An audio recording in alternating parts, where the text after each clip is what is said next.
Hello everyone, today we are looking at the Z370 Aorus Gaming 5 by Gigabyte motherboard. This is a motherboard for the Intel 1151 socket, including the latest 8700 series, or should I say the 8th gen series. So as it says here, the chipset is for the 7370, and it also supports Intel Optane, which is a new form of memory.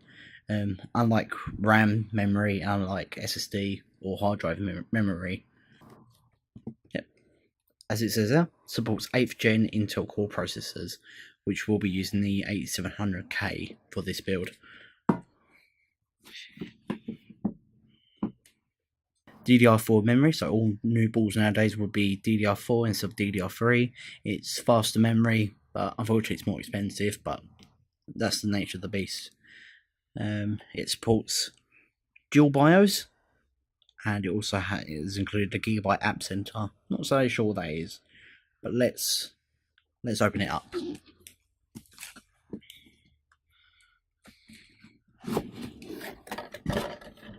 Something that's worth mentioning with this motherboard, I got a free game with it, Far Cry 5, which is about a £30–40 game.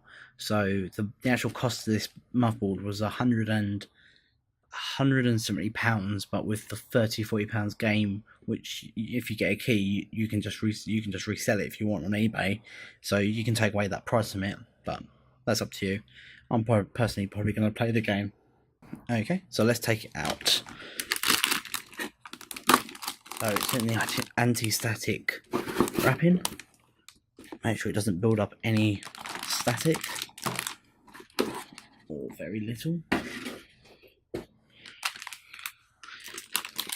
Let's take it out.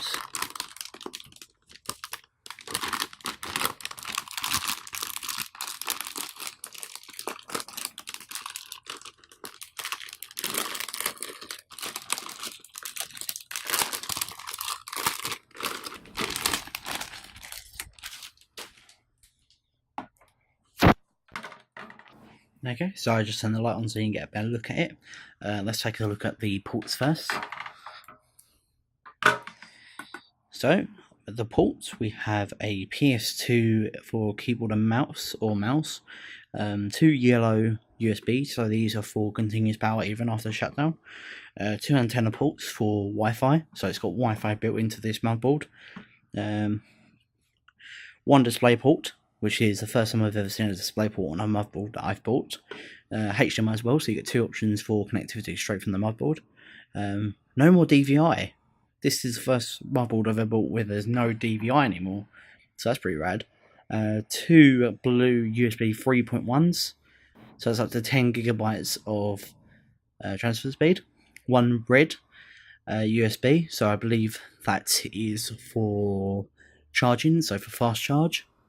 It's also got a USB-C port on that as well, so that can be for the Pixel 2 or for the new Samsungs, straight USB-C to USB-C.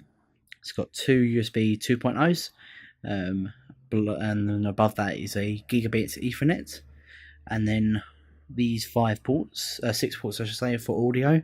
So you got an optical port there, and then you got the basic I'll say auxiliary ports.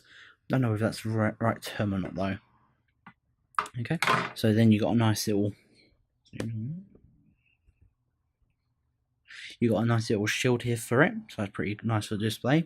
I believe this is also RGB as well, so lots of this motherboard is RGB, so red, green and blue LEDs.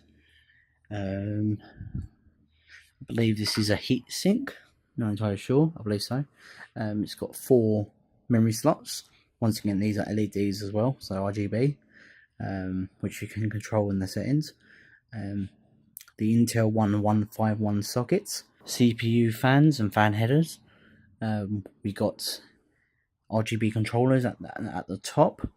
The 24-pin ATX power board. There's what looks like to be looks like USB.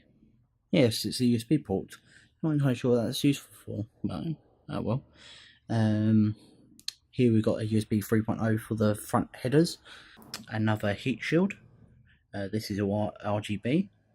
It has 3 M.2 ports. So these two are full M.2. These two are full M.2 that share no other bandwidth or anything else. The bottom one is shared. It shares bandwidth with the SATA ports. So you probably don't want to put your NVMe drive in that one. Put it into the top one. It's got 3 PCI Express 4 pins. It's got 3 PCI Express 16 slots, but I believe both of the bottom ones run at 8 and not the full 16. But the first one will run at the full 16 times, so you get all the bandwidth. So put your primary GPU into that. It's got 6 SATA ports. Those are 6 Gigabyte SATA ports. Okay, you got fan headers, which comes with an adapter in the box. I can show you that in a second.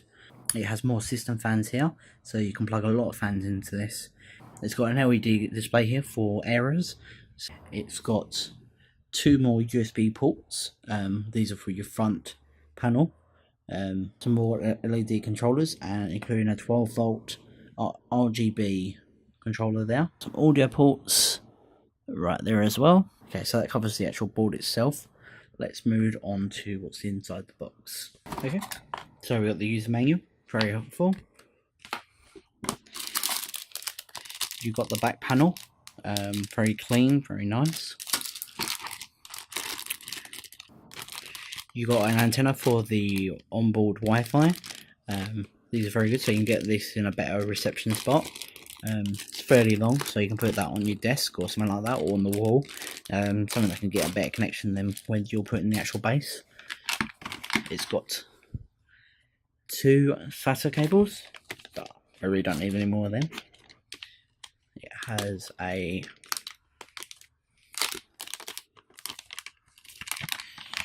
SLI bridge, quite premium. I've never ever used SLI before though, and I won't be starting now.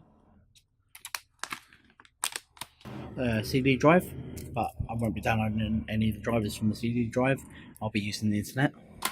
Not sure what these 2 cables are. They look like some kind of extenders, but I'm really not sure. Okay, this is the first time I've ever gotten these. So these are adapters.